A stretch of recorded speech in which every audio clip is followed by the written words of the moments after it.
우리나라 삼국지.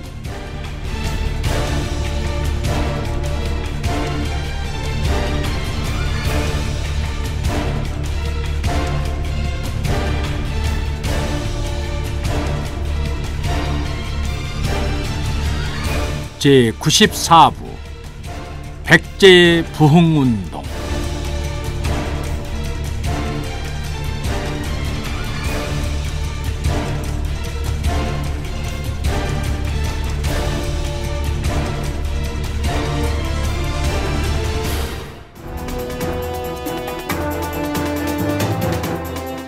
어느덧 봄 기운이 무르익은 봉수산에도 울긋불긋한 야생화들이 흐드러지게 피어 있었다. 돌틈 사이에 돋아난 풀들로 인해 성벽은 마치 새 옷을 갈아입은 듯 보였다. 흑치상들은 성벽 보루 위에 서서 산 아래를 내려다보고 있었다. 전망이 탁 트여 들판과 개천이 한눈에 들어왔다. 만일 적들이 쳐들어온다면 그 움직임을 세세히 포착할 수 있었다. 이것이 바로 험난한 산봉우리에 위치한 것만큼이나 임전성을 공략하기 힘든 이유였다. 흑치상제의 얼굴에는 수심이 가득했다. 비록 임전성이 천혜의 요새이지만 나당연합군의 본격적인 공세가 시작된다면 얼마나 버틸 수 있을런지 의문이었다. 복신과 도침이 군대를 이끌고 합류했고 외에서 귀국한 풍왕자를 맞이하여 왕으로 옹립했으니 이제 임전성은 명실상부 백제 부흥군의 중심이라 불릴만 했다. 부여풍의 가세가 백제 전역에 알려지면서 서부와 남부의 부흥군 세력들이 이에 호응하여 잠옷 대단한 기세로 일어난 상태였다. 하지만 흑치상진은 사태를 낙관적으로만 볼 수는 없었다. 당의 조정에서 백제의 상황을 그저 수수방관할 리가 없었다. 당의 대군이 다시 바다를 건너는 일은 시간 문제였다. 게다가 당나라보다 더 심각한 문제는 내부에 있었다. 한때는 둘도 없는 동지였던 복신과 도침의 갈등이 눈에 띄게 드러나고 있었다. 이들 간의 암투는 백제 부흥군의 기반을 뿌리부터 흔드는 일이었다.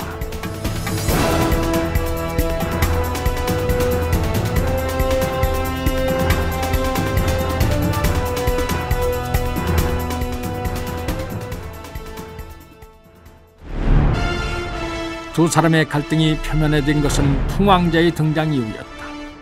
부여풍이 백제로 돌아오자 부흥군의 세 거두인 복신과 도침 그리고 부여풍 사이에 미묘한 알력이 생기기 시작한 것이다.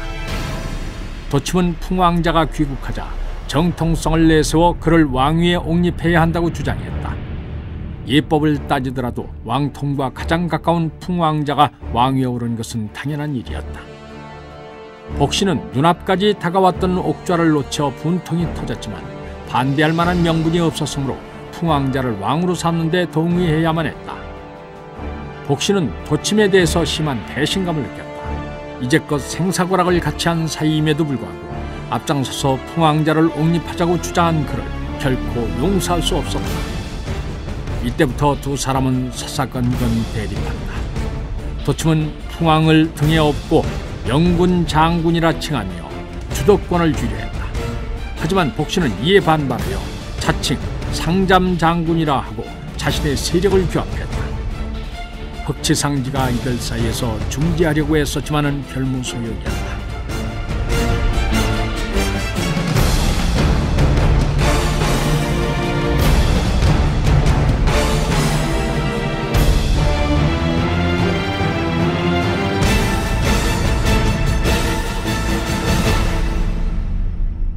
두 사람이 서로 미워한다는 소문은 사비성에 있는 당나라 장군 유인궤의 귀에도 들어갔다. 꽤 많은 유인궤가 가만히 있을 턱이 없었다. 그는 사자를 보내 백제 부흥군의 수뇌들을 회유하고 임전성의 내부 사정을 청탐하기로 했다. 장군, 저 밑에서 흰 깃발이 나부끼고 있습니다. 흑치상진은 군사가 가리키는 산기슭을 내려다보았다. 당나라 갑옷을 입은 무리가 깃발을 흔들며 올라오고 있었다. 흑치상진은 당나라 사자 일행을 성안으로 맞아들여 풍왕에게 데리고 갔다. 당사는 풍왕에게 예를 드린 후 공손하게 말했다. 저희 유방께서는 되도록 충돌을 피하고 싶어 하시옵니다. 시중에 당군이 백제 사람을 잡으면 남녀노소 가리지 않고 해야 한다는 소문은 사실과 전혀 다르옵니다. 만일 지금이라도 성문을 열어 왕사를 맞이하신다면 국왕의 예로서 대할 것이며 군사들에 대해서도 덜끝 하나 다치는 일이 없으리라 약조하옵니다. 또 저희 폐하께서는 백제는 당에서 바닷길로 수천리 떨어져 있어 너무 멀다. 그러므로 직접 통치하기가 어렵다. 그렇다고 백제 영토를 신라에게 주게 되면 신라가 너무 강성해질까 염려스럽다. 그런 까닭에 현왕을 웅진 도독으로 삼아 백제를 통치하게 할 생각이다 라고 말씀하셨사옵니다. 그러니 쓸데없이 군사를 일으켜 서로 피곤하게 하지 말고 웅진 대도독으로 부임하심이 어떻겠사옵니까? 도침은 당사의 이야기를 듣고 당의 제안을 이용할 마음을 먹었다. 도침은 사신을 객관으로 보낸 후 주의를 물리치고 풍왕에게 은근히 말했다. 사실 우리가 백제의 부흥을 꾀하고 있으나 외와 고구려의 지원 없이는 힘이 드옵니다. 신라의 김춘추가 죽었다고는 하지만 그의 아들 범민도 보통은 아니옵니다. 그러니 일단 당의 제안을 받아들이는 척하며 시간을 끌면서 왜군이 당도하기를 기다리는 것이 어떻겠사옵니까? 풍왕은 머리가 복잡했다. 일본에서 제명여왕과 있을 때가 차라리 마음이 편했다. 백제왕을 시켜준다고 해서 따라왔지만 그를 둘러싼 상황은 극복하기 어려웠다. 그렇지만 백제인으로서의 자존심만은 꺾고 싶지 않았다. 아무리 거짓으로 항복을 하는 것이라도 마땅치 않은 일이었다. 생각이 여기까지 미치자 풍왕은 조심스럽게 대답했다. 그렇게 할 수 없어. 만일 그리한다면 복신 장군이 가만히 있지 않을 것이오. 폐하, 뜻이 그러하시다면 소신도 따르겠사옵니다. 허나 복신을 겁내실 필요는 없사옵니다.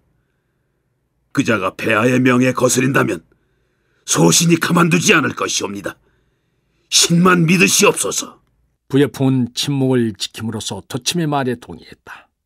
도침은 당사에게 거절의 뜻을 밝혔다.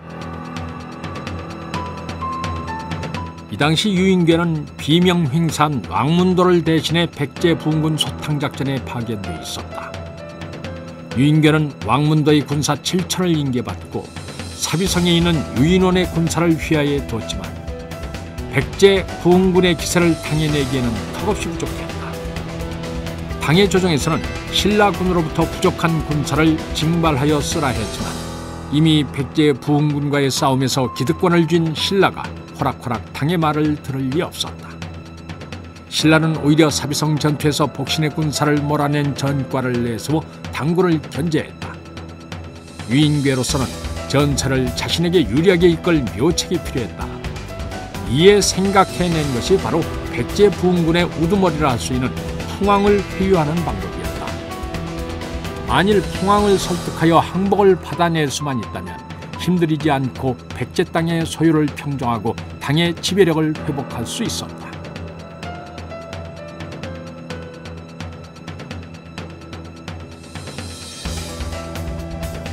이때 마침 임전성으로부터 결사항전을 다짐하는 선전포고를 전해들었다.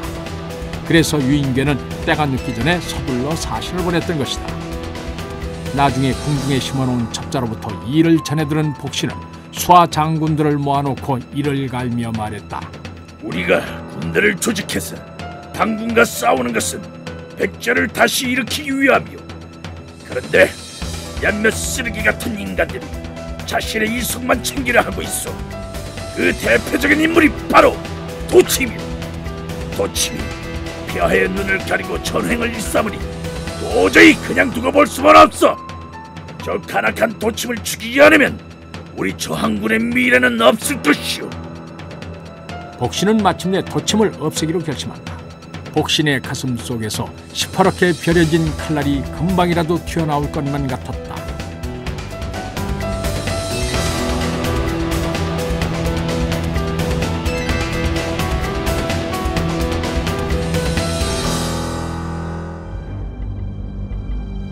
임전성으로 보냈던 사신이 별다른 성과 없이 돌아오자 당장 유인궤에게 남은 선택은 강공뿐이었다. 유인궤는 사비성 유인원의 군대와 힘을 합한 후에 고종에게 표를 올려 신라군을 움직이도록 했다. 고종의 국서가 삼년산성에 도착하자 문무태왕 범민은 군사를 움직이지 않을 수 없었다. 문무태왕은 마지못해 장군 김웅에게 3만 군사를 딸려보냈다. 당과 신라가 임전성에 대한 공세를 준비하고 있는 사이 고구려의 장군 뇌흠신이 말갈 장군 생애와 함께 술천성, 경기도 여주로 쳐들어왔다. 요동 방어선에 매달려 있던 고구려가 당군이 추측한 틈을 타서 백제 부흥군을 돕기 위해 남방에 대한 공세를 제기한 것이었다.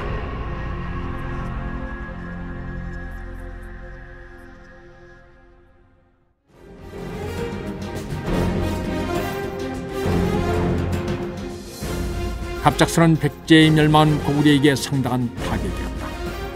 이제 당과 신라의 공격을 홀로 감당해야 했다.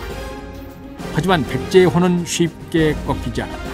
백제 땅 방방곡곡에서 일어난 백제 부흥군의 항전은 고구려 입장에서 반가운 일이었다.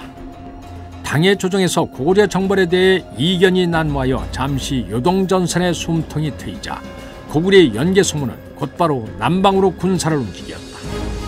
그는 남방의 신라를 제압하지 않고는 당과의 전쟁에 전력을 기울일 수 없다는 사실을 너무도 잘 알고 있었다. 기습을 통해서 한강 유역을 점령하고 백제 부흥군과 힘을 합쳐 신라군을 압박한다면 요동 방어선의 군사를 움직이지 않고서도 충분히 남방에서의 주도권을 되찾을 수 있었다. 뇌음신의 군대는 칠중성을 격파하고 곧바로 술천성으로 쳐들어갔다. 고구려의 예상치 못한 공격에 술천성의 신라군들은 당황했다. 술천성의 성주는 황급히 삼년산성으로 구원군을 청하는 전령을 보냈다. 하지만 고구려군의 목표는 술천성이 아니었다. 전령이 삼년산성에 당도하기도 전에 뇌음신은 군사를 돌려 한강 유역 방어의 중심지인 북한산성으로 향했다. 고구려군의 기민한 움직임은 신라군을 혼란에 빠뜨렸다. 북한산성은 금방이라도 함락될 듯한 위태로운 처지에 놓였다. 뇌음신은 군사를 두 대로 나누어 생애가 이끄는 말갈군에게는 동쪽의 진영을 만들게 하고 자신은 서쪽의 진영을 갖추어 북한산성을 보유했다. 성벽 위에서 고구려군의 움직임을 살피던 북한산 성주 동타천은 입술을 깨물었다. 성안의 군민은 부근 지역에서 적병을 피해온 남녀노소를 통틀어 채 3,000명에 미치지 못했으므로 수만을 헤아리는 고구려의 정예병과 싸운다는 것은 무리였다. 이쯤에서 성문을 열고 항복함이 현명했다. 하지만 동타천은 성을 쉽게 포기할 수 없었다. 북한산성은 한강 유역을 지키는 북방의 보루로서 이곳이 함락되면 한강 유역 일대는 고스란히 고구려군의 차지가 될 것이었다. 진흥태왕 이후로 그토록 많은 군사들의 피를 뿌리며 힘겹게 지켜온 땅을 싸워보지도 않고 뺏길 수는 없었다.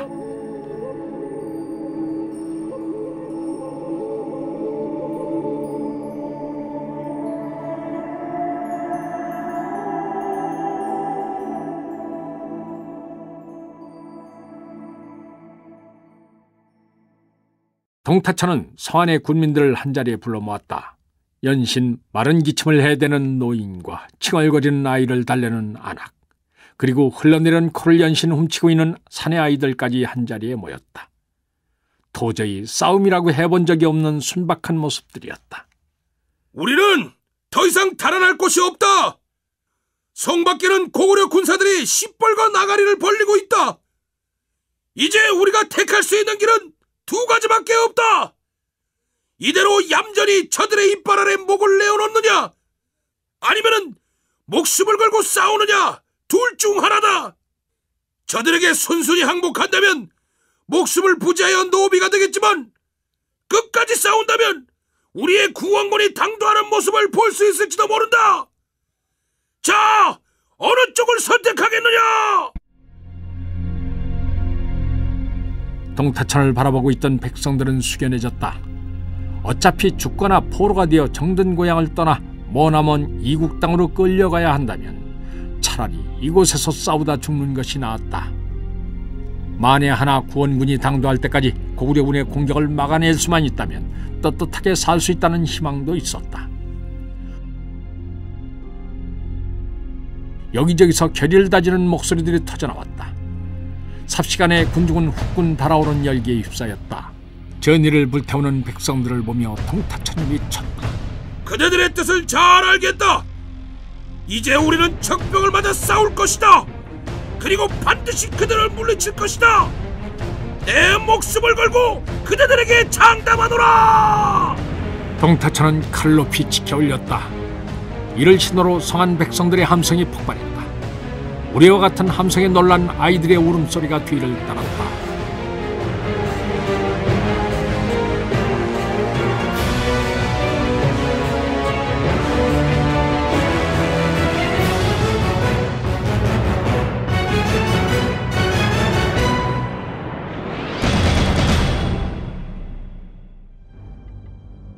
마침내 북한 산성에 대한 고구려군의 공격이 시작됐다. 동서 양진영에 설치된 포차들로부터 돌덩이가 일제히 날아올랐다. 육중한 돌덩이가 단말마의 비명소리를 내며 성벽과 건물 위로 떨어졌다. 굉음과 함께 성벽이 패이고 건물 지붕이 무너져 내렸다. 사방으로 퍼지는 파편들로 인해 성한 사람들이 머리를 제대로 들 수 없을 정도였다. 쉴 새 없이 쏟아져 내린 돌덩이 세리에 성벽 곳곳이 무너져 내렸다. 동타천은 날아오는 돌덩이를 피하며 성벽 위로 달려가 우뚝 섰다. 무시무시한 포탄에 겁을 먹고 움츠렸던 군사와 백성들은 동타천이 아무렇지도 않게 우뚝 서 있는 모습을 보고 감명을 받는다. 그들은 우박처럼 쏟아지는 돌덩어리들이 동타천을 해하지 못하는 것은 하늘이 그를 보호해주고 있기 때문이라고 믿었다. 이로써 사람들의 마음을 짓누르고 있던 두려움이 사라졌다. 그들은 각자 자신의 맡은 임무를 수행하기 위해 힘껏 달렸다. 잠시 후 성 주변에 마른 쇠가 뿌려졌다. 이로 인해 고구려 군사들이 성으로 접근하는 데 많은 어려움을 겪을 것이었다. 성에서 인접한 곳에 위치한 안양사의 창고를 뜯어 얻은 목재가 성벽으로 속속 도착했다. 동타천은 이 목재들을 이용해 성벽의 허물어진 부분에 목책을 세우고 그 위에 아녀자와 노인들이 힘겹게 운반해온 소가죽을 씌웠다. 석포 공격이 멈추는가 했더니 곧이어 고구려 군사들이 함성을 지르며 성으로 달려들었다. 그들은 석포 공격만으로도 북한 산성의 군사들이 전의를 상실했으리라 여기고 꺼리낌 없이 내달았다. 그런데 앞에서 달리던 군사들이 하나둘씩 발을 움켜쥐고 쓰러졌다. 고구려 군사들이 놀라서 땅바닥을 살피니 사방에 마른 쇠가 뿌려져 있었다. 그들이 주춤하고 있을 때 성벽에서 화살이 먹이를 향해 달려드는 물고기 떼처럼 쏟아져 나왔다. 마른 쇠에 온 신경을 쏟고 있던 고구려 군사들은 몸을 피할 사이도 없이 화살 맞고 쓰러졌다. 방심하고 있던 내움신은 신라 군사들의 거센 저항에 놀라서 군사를 후퇴시켰다. 하지만 마른 쇠를 밟고 쓰러진 고구려 군사들은 피하지 못하고 온몸에 화살을 박은 채 죽음을 맞이했다. 순식간에 성벽 주위는 화살밭으로 변했다.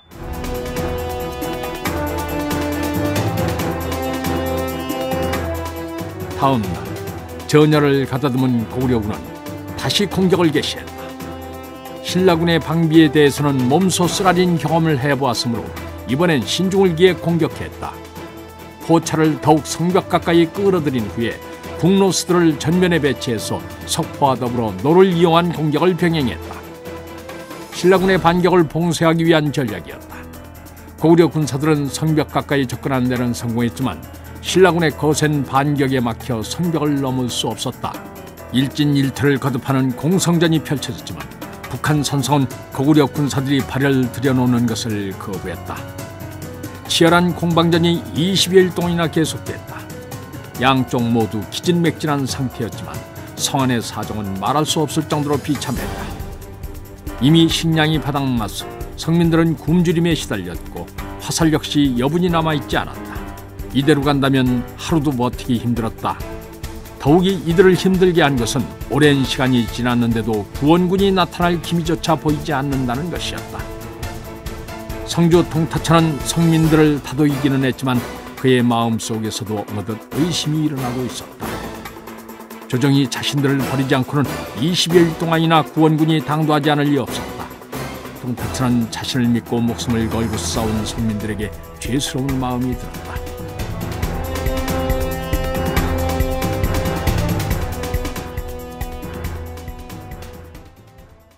동타천은 고구려군이 물러간 틈을 타서 군민들을 모이게 했다. 이미 수요가 반으로 줄어들었고 살아남은 군사들조차 부상을 당했거나 굶주림으로 인해 초췌한 모습들이었다. 너희들의 충정과 희생을 어찌 말로 다 할 수 있겠는가? 이제 할 만큼 했다. 더 이상 너희들이 고통받는 모습을 두고 볼 수가 없구나. 만일 내일까지 구원군이 도착하지 않는다면 내 목을 베어 적에게 항복하라.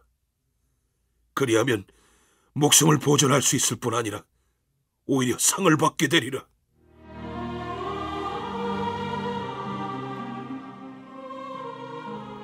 동타천의 비장한 결심을 듣고 성민들은 엎드려 눈물을 흘렸다. 얼굴에 주름이 가득한 노파가 성주의 발 아래 눈물을 흘리며 아뢰었다. 어찌 성전님을 죽이고 우리만 살 수가 있겠습니까? 저희는 성전님과 생사를 함께할 것입니다. 동타천은 눈물을 참기 위해 하늘을 올려다보았다. 도대체 조정에서는 뭘 하고 있단 말이냐? 정녕 이 가엾은 백성들이 전멸하는 꼴을 봐야겠다는 말인가? 천지신명이시여, 제발 구보 살피소서. 숨죽인 백성들의 울음소리가 바람을 타고 하늘을 올랐다.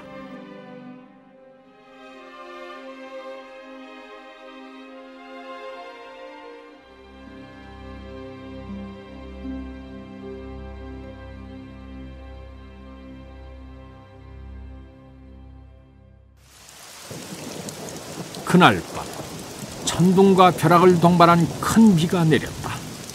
삽시간에 불어난 물이 계곡 주변에 진을 치고 있던 고구려 군사들의 막사를 덮쳤다. 군사들은 이를 미리 눈치채고 대피했지만 미처 옮기지 못한 상당량의 식량과 무기들이 쓸려 내려갔다. 이미 장마철이 지났기에 안심하고 계곡 근처에 진을 친 것이 화근이었다. 오랜 공성전으로 지친 고구려 군사들에게는 너무나 큰 타격이었다.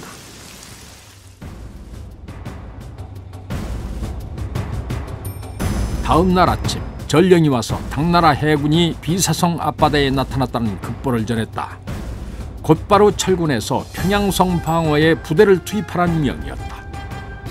당나라와 고구려의 전쟁이 본격적으로 시작된 것이었다. 신라를 견제하고 백제 부흥군을 돕는 것보다 당군의 침략을 격퇴하는 것이 우선이었다. 내음실은 더 이상 북한 산성을 공격해봤자 희생만 키울 뿐이라고 생각했다.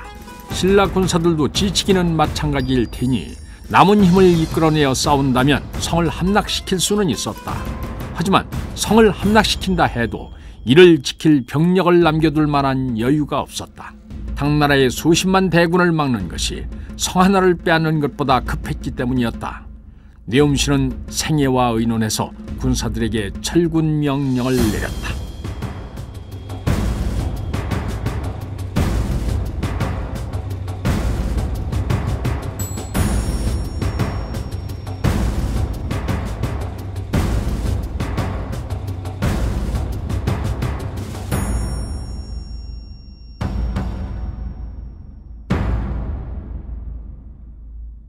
해가 중천에 떴는데도 고구려 진영에서 아무런 움직임이 없자 이를 이상히 여긴 동타천은 성문을 열고 척후를 내보냈다. 얼마 후 돌아온 척후병은 고구려 진영이 텅 비어 있다고 알렸다. 동타천은 하늘을 우러러보며 감사했다. 한편 김음이 이끄는 신라군이 사비성의 당군과 합류하기 위해 백제 땅으로 이동하고 있다는 소식을 들은 복신은 친히 군사를 이끌고 주류성으로 향했다. 주류성에서는 여전히 복신의 추종 세력들이 당군에 맞서 항전을 거듭하고 있었다. 도침은 임존성에서 적을 맞아 싸우자고 주장했지만 복신은 가만히 앉아서 적이 오는 것을 기다릴 생각이 없었다. 그는 이번 기회에 주류성 일대의 백제 부흥군 세력을 규합해 신라와 당군을 격파함으로써 도침에게 밀린 행세를 뒤집고자 했다. 사방에서 일어나는 백제 부흥군의 반격으로 고립된 처지에 놓인 유인괴는 신라의 권군이 오고 있다는 소식을 듣고 안도의 한숨을 쉬었다. 그는 신라군과 힘을 합친 후 전력을 기울여 임존성 공격에 나설 계획이었다. 하지만 유인계의 계획은 실행하기도 전에 어그러졌다.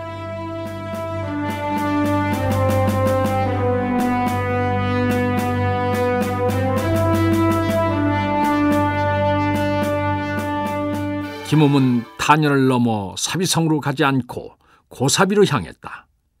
김음은 군사를 이끌고 떠날 때 태왕이 내린 밀명을 가슴에 새기고 있었다. 사비성으로 향하는 척하면서 군사를 돌려 주리성을 함락시켜라. 태왕은 애당초 당군을 도울 마음이 없었다.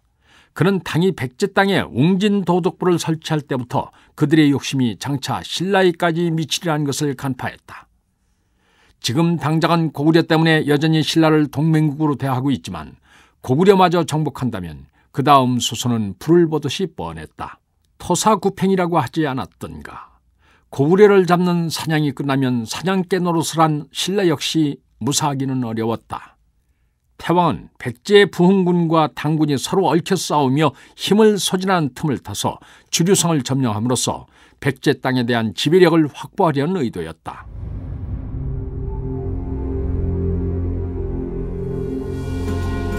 유인계의 바람과는 달리 김음은 고사비성에 군대를 주둔시켰다. 고사비성은 사비성을 수비하는 오방성 중 하나로 사비성에서 고부천을 사이에 두고 20여리 떨어진 지점이 있었다. 이때 주류성에서 군사를 규합한 복신은 신라군이 고사비성에 주둔하자 군사를 이끌고 그곳으로 올라갔다. 복신의 군대가 나타났다는 보고를 접한 김음이 군사를 이끌고 성 밖으로 나왔다. 백제 부흥군과 신라군은 고부천 일대에서 맞붙었다. 김음의 눈에 비친 백제 부흥군의 모습은 오합지졸이었다. 그는 상대를 얕잡아보고 일거에 격파할 생각으로 군사를 몰아쳐갔다. 벌판에 자라난 야생의 풀들이 군마의 발 아래 짓밟혔다. 신라 군사들의 창칼이 움직일 때마다 들꽃이 바람에 날렸다. 햇빛을 받아 눈부시게 빛나는 신라 정예군의 갑주 사이에 섞인 백제 군사들의 흑투성이의 해진 배옷과 때 묻은 두건이 손에 든 창칼을 어색하게 만들었다. 낡은 갑주를 차려입거나 찢긴 비단옷을 입은 자, 심지어는 노획한 당군과 신라군의 투구를 쓰거나 흉갑이나 군복을 입은 자들까지 눈에 띄었다. 그들을 군대라고 일컫기조차 민망할 지경이었다. 하지만 막상 전투가 벌어지자 백제 군사들은 무서운 힘을 발휘했다. 그들은 죽음을 두려워하지 않고 신라 군사들에게 달려들었다. 들고 있던 창과 칼이 부러지면 맨주먹으로 싸웠다. 처음에 백제 부흥군의 몰골을 보고 실소를 금치 못했던 신라 군사들도 차츰 긴장하게 된다. 전장에서 가장 두려운 상대는 자기 목숨을 돌보지 않는 자들이었다. 신라 정예군이 진지하게 전투에 임하자 전황은 신라군의 우세 쪽으로 기운다. 아무리 목숨을 걸고 달려든다고 하지만 최신 무기와 많은 전투 경험을 갖춘 정예병력을 상대로 버틴다는 것은 무리였다. 전열을 새롭게 정비한 신라군의 파상공세에 기세가 꺾인 백제 부흥군은 삽시간에 무너졌다.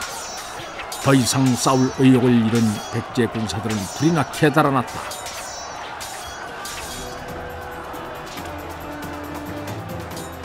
서진에서 승리한 김음은 백제 부흥군의 전력을 보잘것없다고 여겼다.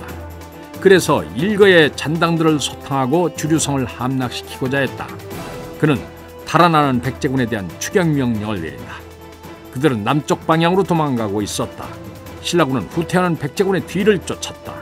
백제군을 추격한 지 이틀 만에 신라군은 드디어 우금산, 오늘날 전북 부안군 상서면 초입에 들어섰다. 산을 따라오르면 계암사가 나오고 그 뒤편이 주류성이었다. 김음은 자신감에 가득 차 있었다. 제 아무리 주류성이 요해라고 하지만 몸소 부딪혀 느낀 백제 부흥군의 전력으로 볼 때 어렵지 않게 함락시킬 수 있을 듯했다. 저 멀리 백제의 패잔병들이 힘겹게 산길을 오르는 것이 보이고 그 뒤로 성곽이 육중한 몸매를 드러냈다. 김음이 군사들을 독려하여 계암골로 들어섰을 때였다. 갑자기 산속에서 화살이 쏟아지더니 앞장을 섰던 군사들이 비명조차 지르지 못하고 쓰러졌다. 하지만 김음은 조금도 개의치 않았다. 김음은 군사들에게 방패를 앞세워 전진하게 했다. 간헐적으로 이루어지던 화살 공격이 멈췄다. 몸을 움직이기 어려울 정도로 골짜기에 가득 찬 신라 군사들에겐 오로지 전진만이 있었다. 발소리와 거친 숨소리만이 들릴 뿐 사방이 고요했다. 창검들이 무성하게 자란 나무들과 어울려 너울댔다. 골짜기를 따라 가파른 길에 접어들었을 때 갑자기 정적을 깨며 쇳소리가 들렸다. 금방이라도 살을 파고들 듯한 짧고 날카로운 소리가 연속해서 들렸다. 신라 군사들은 온몸이 떨려서 자신들도 모르게 걸음을 멈췄다. 김웅은 그 소리를 듣고 소름이 오싹 돋았다. 갑자기 숲속의 나무들이 빽빽해지는 듯 싶더니 그 사이에서 빛들이 요란하게 반짝이며 일렁거렸다. 이곳까지 오느라 고생이 많았네. 하지만 이곳은 신성한 땅이라 더는 갈 수가 없으니 그만 돌아가게. 내 환송은 섭섭치 않게 해주겠네. 걸걸한 목소리가 김웅을 비웃고 있었다. 김웅이 놀라서 숲속을 유심히 살피니 붉은색 갑주를 입은 건장한 체격의 장수가 서 있었다.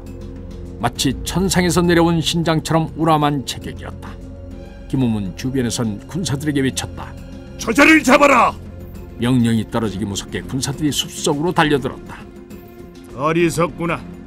생문을 알려주었는데 사문으로 가려 하니. 장수는 크게 웃으며 숲 그림자 속으로 사라져버렸다. 장수를 잡기 위해 달려갔던 군사들은 헛물만 캐고 돌아왔다. 김웅은 그제야 어렴풋이 일이 잘못돼 가고 있음을 느꼈다.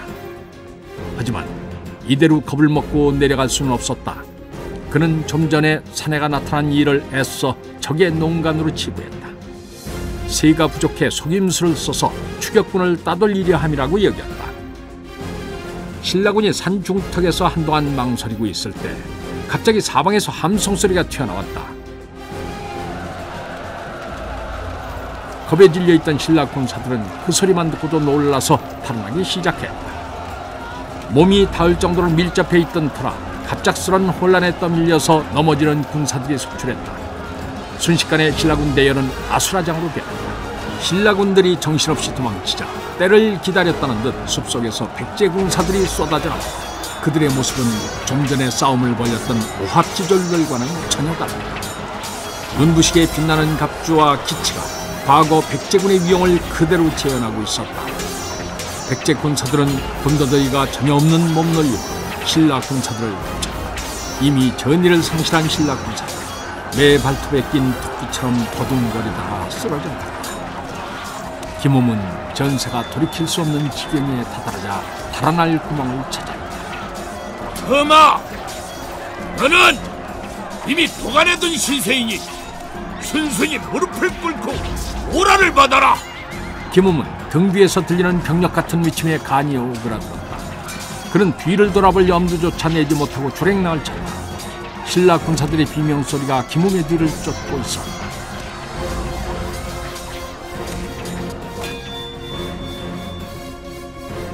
김웅이 한참을 도망치다 정신을 차려보니 이미 평지에 이르러 있었다. 간신히 목숨을 건져 도망쳐온 신라 군사들의 행렬이 눈에 들어왔다. 머리가 터져 얼굴이 피투성이가 된 자, 한 팔을 잃고 피를 철철 흘리고 있는 자, 다리에 상처를 입고 저는 자, 갑옷이 찢기고 투구가 벗겨져 산발하고 있는 자 등 말할 수 없는 참상이었다. 김웅은 군사들의 비참한 모습을 보고 부끄러워 고개를 들 수 없었다. 자신의 무능으로 인해 군사들을 사지에 몰아넣고 홀로 살겠다고 도망쳤으니 이는 장군의 본분을 망각한 추태였다.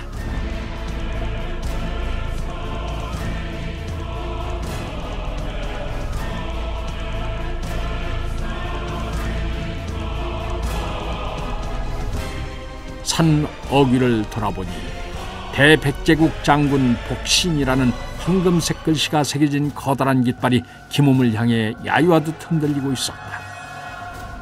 김웅은 그것을 보고서야 자신이 복신의 계책에 빠졌음을 알았다. 그는 분한 마음이 들었지만 백제 부흥군과 싸울 여력이 없었다. 지금으로서는 한시라도 빨리 군사를 물려 신라로 돌아가는 것이 상책이었다.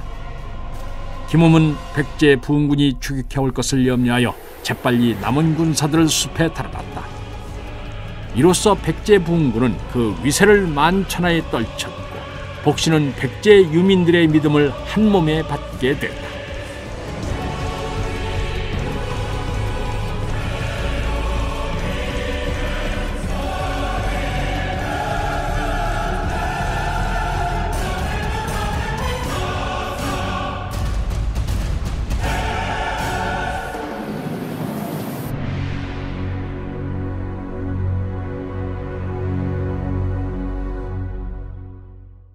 전화가 뜨겁게 타오른 가운데도 계절은 어김없이 바뀌었다. 어느새 산성에도 찬 기운이 감돌았다. 창 너머로 들려오는 풀벌레 소리를 들으며 상념에 잠겨있던 복신이 선뜻한 기운에 옷깃을 여미었다. 그때 밖에서 인기척이 들렸다. 장군, 만지입니다. 복신의 신복인 달솔 만지였다. 그는 주류성에서 군사를 일으킬 때부터 복신과 의기투합하여 늘 뜻을 같이 해온 동지이자 벗이었다. 그래, 준비는 모두 끝났는가? 예, 입이 무겁고 날랜 자들로 준비해 두었습니다. 이 일이 절대 밖으로 새어나가서는 안 되네. 자칫하면 우리가 역습을 당할 수도 있어. 복신은 누가 들을세라 목소리를 낮추었다. 도침 쪽은 아무런 낌새도 못 채고 있습니다. 그래도 만에 하나 비밀이 누설될 수 있으니 입단속 잘하게. 믿을 만한 자들이니 염려하지 마십시오. 언제 봐도 믿음직스러운 만지였다. 이제 내일이면 눈에 가시 같은 도침도 더 이상 볼 수 없겠군. 지놈이 배신하고도 무사할 줄 알았단 말인가. 그런데 흑치상지 장군 쪽이 걱정입니다. 지난번 넌시 도침을 치자고 제안했을 때 반대의 뜻을 분명히 하지 않았습니까? 흑치상지는 복신과 도침의 갈등으로 인해 백제 부흥군이 분열한 것을 막기 위해 늘 둘 사이를 중재하려 했었다. 그는 누구의 편도 아니네. 도침이 죽고 난 다음에야 무엇을 할 수 있겠나. 내가 도침을 없애고 그의 소하들을 거두어 후하게 대접한다면 마지 못하는 척 받아들일 걸세. 그렇다면 다행입니다만. 만지는 여전히 걱정이 되는지 말끝을 흐렸다. 걱정하지 말게. 이미 민심은 우리 편에 있네. 도침 따위 없어진다고 무슨 대수겠는가. 복신은 만지를 안심시키기 위해 그렇게 말했지만 도침을 따르는 세력이 적지 않음을 알고 있었기 때문에 은근히 걱정이 됐다.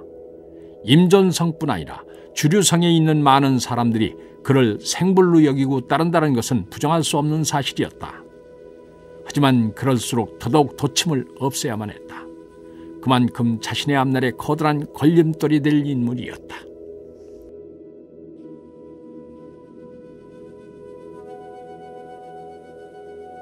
다음 날 저녁, 부흥군의 전성을 축하하는 연회가 벌어졌다. 신라군의 패태로 당군이 움츠리고 있는 사이 부흥군은 사비성과 웅진성을 제외한 백제 전역으로 그 세력을 넓혔다. 이미 남부 부흥군의 거두인 달솔 여자진과도 연계하여 당군을 고립시키는 데 성공을 거두고 있었다. 이에 고무된 풍왕이 제장들의 노구를 취하고 앞으로의 건성을 비는 의미로 연회를 베푼 것이었다. 임존성 내 누각에서 펼쳐진 연회는 풍왕을 위시해서 도침, 복신, 흑치상지, 귀지, 만지 등의 대신들이 빠짐없이 참석했다. 풍왕은 만면의 희색을 띠고 그동안 공을 세운 신하들에 대한 치하의 여념이 없었다. 복신은 태어난 척 앉아 있었지만 신경은 온통 주변의 움직임에 쏠려 있었다. 자칫 긴장하여 실수라도 하는 날이면 풍왕의 주변에 시립해 있는 무사들의 칼이 자신에게 떨어질 터였다. 도침은 만일의 경우에 대비해 늘 왕의 주변에 무술이 뛰어난 시위들을 배치해두고 있었다. 사방에서 일렁거리는 불길들이 주변을 대낮처럼 밝히고 있는 가운데 술자리의 분위기는 무르익었다.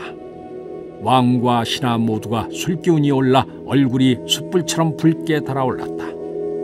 하지만 복신만은 마시는 척하면서 술을 탁자 아래 빈 그릇에 쏟았다.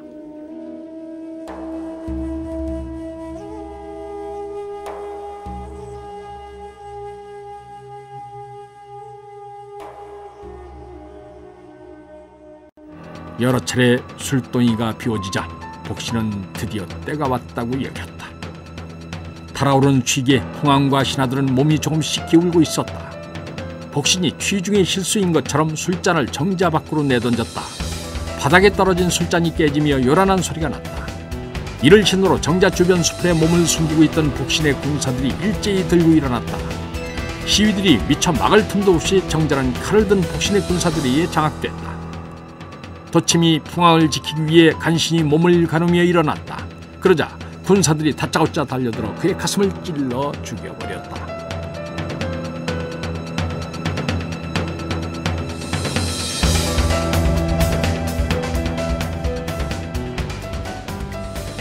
흑지상지가 이를 보고 막으려 했지만 옆에 있던 만지가 가슴에 품고 있던 비수를 꺼내 그의 목에 기울었다.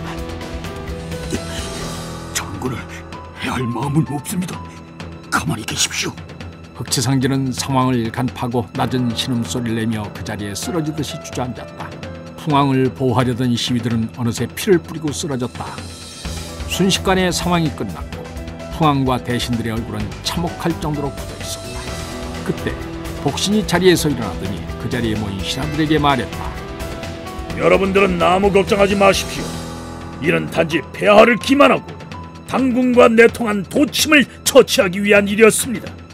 이제 배신자를 처단했으니 만사가 제자리를 잡은 것입니다. 그 자리에 모인 사람들 어느 누구도 도침이 적과 내통을 했다는 말을 믿지 않았다. 하지만 이미 칼자루를 쥔 쪽은 복신이었다. 복신은 쓰러진 도침에게 다가가 단칼에 수급을 베었다.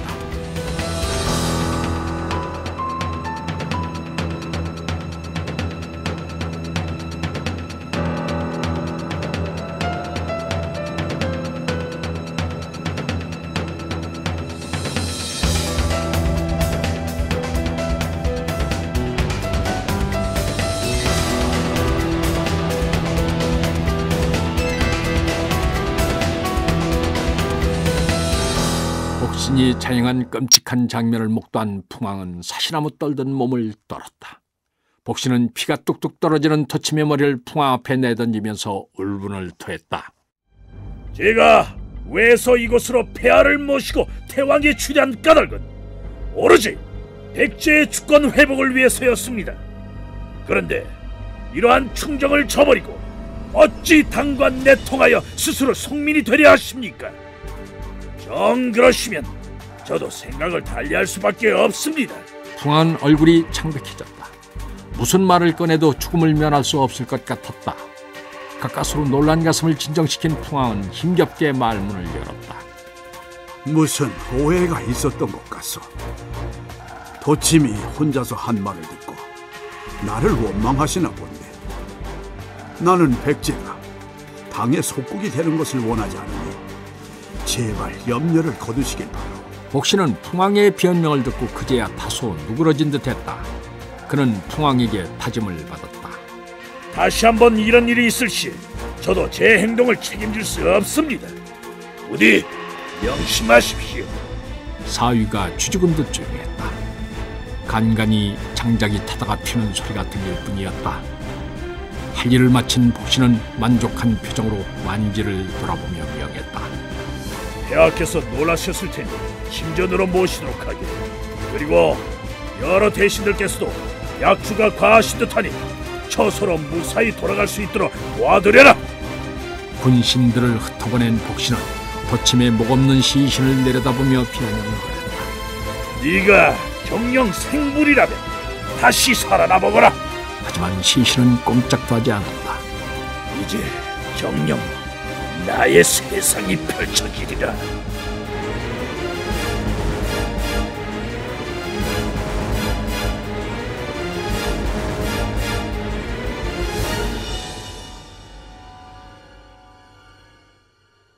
복신이 처소로 돌아가는데 부하장수 지수신이 따라 나오면서 말했다.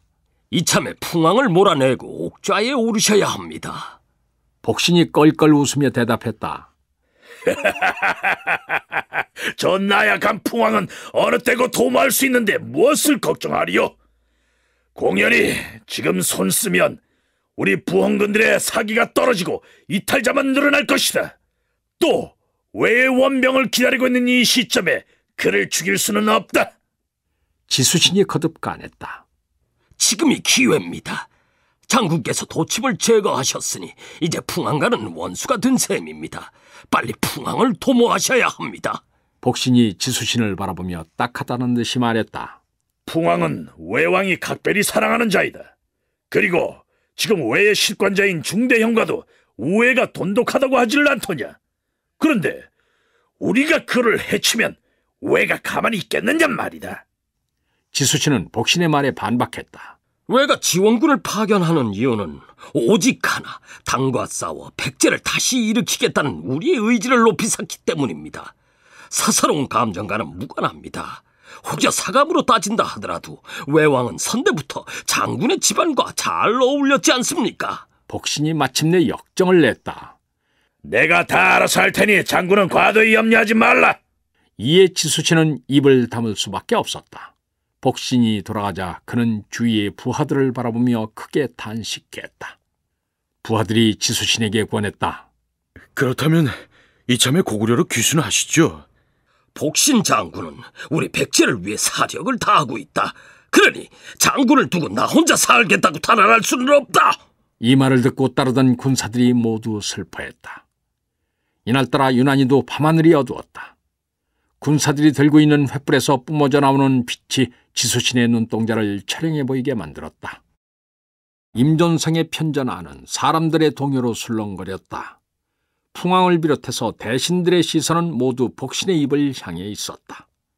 이제 사비성과 옹진성 그리고 금강통 쪽을 제외하고는 우리 영토의 대부분을 수복했사옵니다. 그러니 이제 새로이 도성을 청해야 하옵니다. 복신은 임존성을 떠나 새로운 도읍으로 천도하자고 제의했다.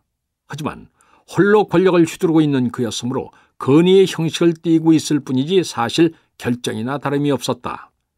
실권이 없는 풍왕은 그의 의견을 정면에서 반대할 수 없었다. 그렇다면 이번 상황을 최대한 자신에게 유리하도록 이용해야 했다. 도읍으로 마땅한 곳이라면은 주류성이 어떻겠소? 그것은 적의 침입에 대응할 수 있는 요회지일 뿐만 아니라 우리 백제 부흥군의 발원지가 아니오. 풍왕은 힘이 없기 때문에 복신의 뜻을 따를 수밖에 없었지만 이대로 허수아비 신세로 남고 싶지는 않았다. 언젠가는 힘을 길러 복신을 몰아내고 온전한 왕권을 세울 생각이었다.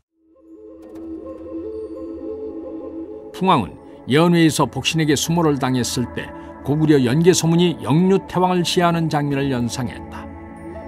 복신은 연개소문처럼 필요하다면 누구라도 죽일 인물이었다. 그가 살아남기 위해서는 독자적인 세력 기반이 필요했다.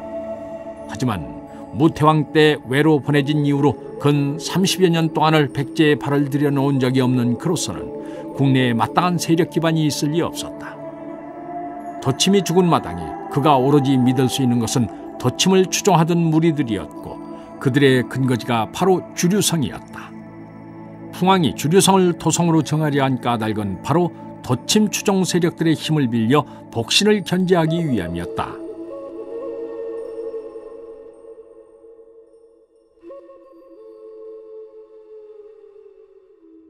하지만 복신이 풍왕의 의도를 모를 리 없었다. 그는 도침을 죽인 후에 그의 수하들을 거두었지만 그들은 마음속으로 복신을 원망하고 있었다. 그러므로 주류성으로 천도하는 것은 갈등과 반목을 키우는 결과를 낳을 뿐이었다. 주류성은 험준한 곳에 자리 잡아 방어가 용이하지만 근처엔 논밭이 없고 토지가 척박해 식량을 차급할 수가 없사옵니다. 그러므로 도성으로는 적합하지 않사옵니다. 그렇다면 장군은 어느 것을 염두에 두고 계시오? 풍왕이 답답한 심정을 감추며 물었다.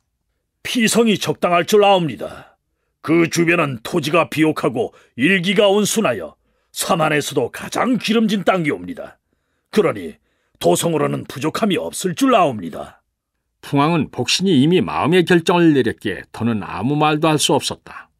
대신들 역시 그저 복신의 눈치만 봤다. 그런데 한 장수가 복신의 뜻에 반대하고 나섰다. 피성은 적과 너무 가까운 곳에 위치해 있습니다.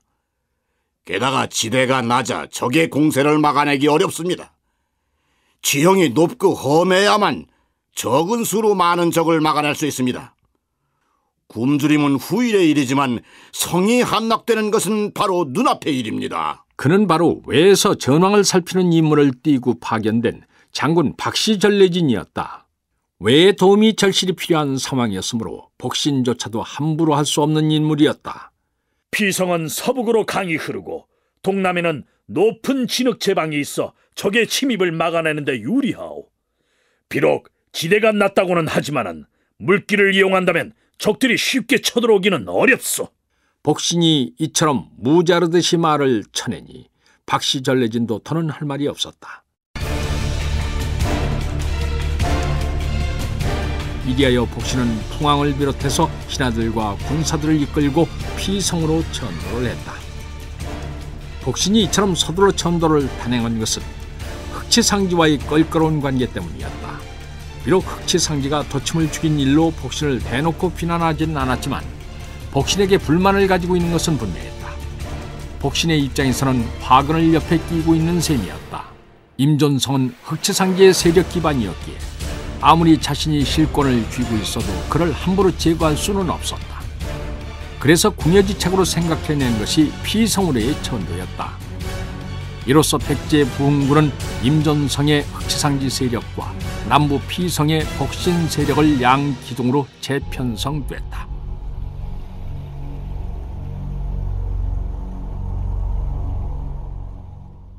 피성으로의 천도가 잘못된 선택임이 드러나는 데는 그리 오랜 시간이 걸리지 않았다. 무열태왕의 갑작스런 죽음으로 인해 잠시 주춤하고 있던 신라는 태자 범민이 태왕 위에 오르면서 다시 전열을 정비했다. 앞으로는 문무태왕으로 불릴 범민은 아버지의 유지를 잇겠다는 일념으로 상중임에도 대규모 군사를 동원해 백제 땅에 대한 정벌에 나설 태세를 갖추고 있었다. 그런 그에게 풍왕의 천도 소식은 귀가 뜨일 만한 일이었다. 문무태왕은 즉시 대군을 보내어 공격에 나섰다. 남부 피성 주위의 거열, 거홀, 사평, 덕안 4개 주가 신라군의 공격에 초토화됐다. 불길이 사방에서 일어나고 백성들의 아우성 소리가 들녘을 가득 메웠다. 신라군은 곧바로 피성으로 달렸다. 이에 놀란 풍왕은 급히 대신들과 의논하여 주류성으로 피할 것을 결정했다. 당장 신라의 대군과 정면으로 붙어봤자 승산이 없었기 때문이었다. 복신 역시 자신의 판단이 잘못이었음을 인정했기 때문에 반대할 수 없었다.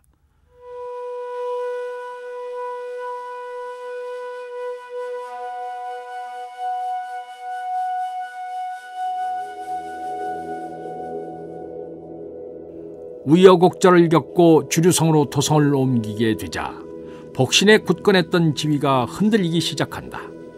피성 천도의 실책으로 인해 그의 권위가 손상됐을 뿐 아니라 주류성의 털을 잡고 있는 도침의 잔존 세력이 풍왕과 손을 잡는 상황이 벌어졌다. 이때부터 마지못해 복신에게 눌려 지내던 대신들도 풍왕 쪽으로 돌아서며 만만치 않은 세력을 형성하게 된다. 복신은 자신의 실수를 만회하기 위해서 웅진에 대한 공격을 감행했다. 이 지역은 신라와 사비성에 있는 당군의 교통로이자 신라로부터 사비성으로 보내지는 식량의 보급로였다. 이곳을 차지한다면 당군의 보급을 차단할 수 있었다. 그리 되면 고립된 당나라 군사들은 굶어 죽거나 항복을 할 수밖에 없었다. 하지만 하늘은 복신을 돕지 않았다. 복신군은 이 싸움에서 당군에게 크게 패해 지라성과 윤성을 빼앗기고 대산책, 사정책 등의 목책을 잃었다. 복신군은 할 수 없이 진현성으로 퇴각해 최후의 결전을 준비했다. 하지만 기세가 오른 당군의 공격에 진현성조차 온전히 보전할 수 없었다. 진현성을 빼앗기고 많은 군사를 잃은 복신은 비참한 모습으로 주류성으로 돌아와야 했다.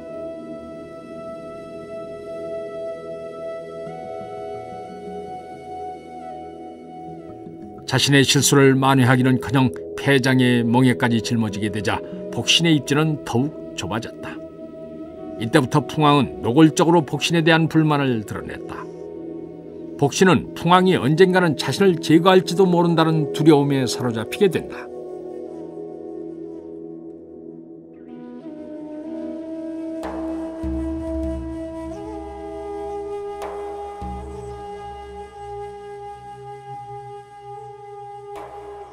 마침내 복신은 수하들과 모의한 끝에 칭병을 하고 자리에 드러누웠다. 풍왕이 문병을 오면 잡아 죽이려고 수십 명의 부하들을 무장시켜 집안에 몰래 배치했다. 복신이 몸이 아파 누워있다는 소식을 시종에게서 전해들은 풍왕은 싸늘하게 웃었다. 병을 핑계로 자기를 유인해서 죽일 작정이란 것쯤은 금방 눈치챌 수 있었다. 이튿날 아침 풍왕은 날랜 병사 500을 이끌고 복신의 집을 철통같이 포위를 한 다음 덮쳤다. 복신은 방 안에 누워있다가 오히려 풍왕에게 결박당하는 신세가 됐다. 복신은 하늘을 우러러보며 크게 탄식을 했다. 이제 우리 백제도 끝나는구나.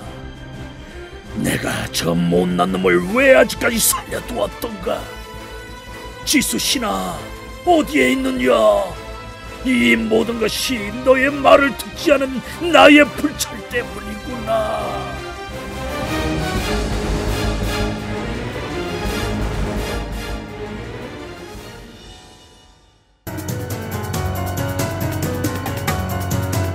풍왕은 군사들에게 명예 복신을 끌고 가 잠수하게 했다. 하늘이 갑자기 어두워지더니 장대비가 쏟아졌다. 하늘도 백제의 부흥을 위해 사력을 다한 복신의 죽음에 분노한 듯 천둥벼락을 쳤다. 풍왕은 복신의 죽음으로 인해 일어날 백제 부흥군 내의 동요를 최소한으로 막으려 했지만 복신을 따르던 무리들은 목숨의 위협을 느끼고 몰래 성을 빠져나가 도망쳤다. 이로 인해서 백제 부흥군의 세력은 크게 약화됐다. 한편 복신의 죽음을 전해들은 유인괴는 이를 백제 부흥군 선멸의 기회로 여기고 대대적인 공세를 준비한다. 먼저 당고종에게 정원군 파병을 상주하고 신라 문무태왕에게도 전군을 동원할 것을 요청했다. 이번이야말로 그동안의 열세를 만회하고 백제 부흥군의 뿌리를 뽑아버리겠다는 각오였다. 당고종은 손인사에게 대군을 이끌고 바다를 건너가서 유인괴를 돕도록 했다. 더불어 백제 부흥군의 사기를 꺾기 위해 왕자 부여융을 함께 보냈다. 문무태왕 또한 몸소 정예군을 거느리고 웅진성의 당대에 당군과 합류했다. 이로써 전열을 전개한 나당연합군은 주류성에 대한 대규모 공격을 위한 준비를 마쳤다.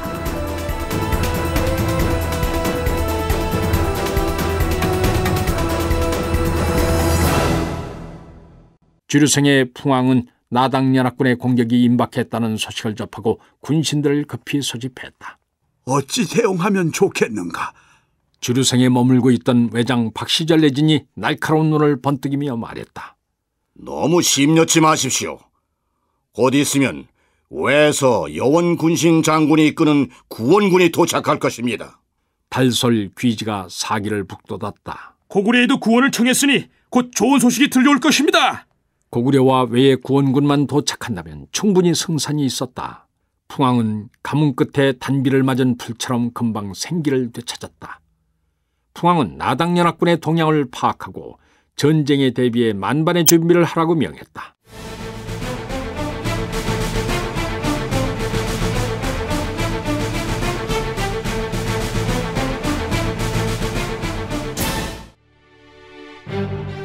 한편 유인계는 백강에서 손인사의 군대와 합류하자 곧바로 주류성에 대한 공격을 개시했다. 주류성을 함락시키고 풍왕을 사로잡는다면 다른 지역에서 일어난 부흥군들도 그 힘을 잃으리라는 계산이었다. 유인계의 명을 받은 손인사, 유인원, 신라, 문무태왕 등은 군대를 이끌고 육로로 나아가 주류성을 포위한다. 유인계는 별장, 두상, 부여융과 함께 해군을 거느리고 백강을 지켰다. 주류성에서 치열한 접전이 벌어졌다.